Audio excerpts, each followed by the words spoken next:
Dhananjayan sir பேசும்போது 2026 வந்து வேற பிளான்ஸ்லாம் இருக்காது சார் வந்து சொல்லுவாரு அப்படின்னு ஒரு விஷயம் அப்படி சொல்லிட்டு போயிட்டாரு. ஆனா அந்த 2026 வேற பிளான்ஸ் எங்க மைண்ட்ல என்னப்பா அப்படி ஒரு மாதிரி போயிடுச்சு. அது என்னன்னு தெரிஞ்சுக்கணும் மாதிரி கியூரியஸா இருக்கு சார். வேற ஆங்கர் வச்சுக்கலாம் தான். இல்ல அந்த மாதிரி அது உங்களுடைய பிளான் எனக்கு தெரியும் கதிர். அது யாரோ சார் ஒரு நிமிஷம் சார் ஒரு யார் அது விசில் அடிச்சது? உனக்கு பிடிக்காதவங்க தான்.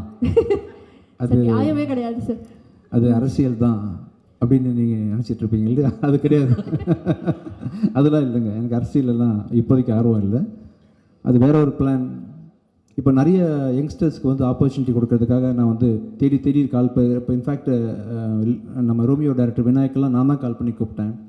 ஜோஷுவா கால் பண்ணி கூப்பிட்டேன். விஜயாண்டியோட தனிப்பட்ட பலத்தினால வந்து எனக்கு வந்து வருஷத்துக்கு ஒரு 4 படம் தான் ப்ரொடியூஸ் பண்ண முடியும், இல்லை அதிகபட்சம் 5 ப்ரொடியூஸ் பண்ண முடியும்.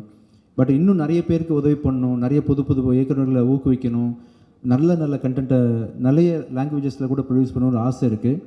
அது தனியாக என்னால் பண்ண முடியாது. அதுக்கு வந்து பெரிய பலம் வேணும். அந்த பலம் வந்து தனியாக எனக்கு கிடைக்காது.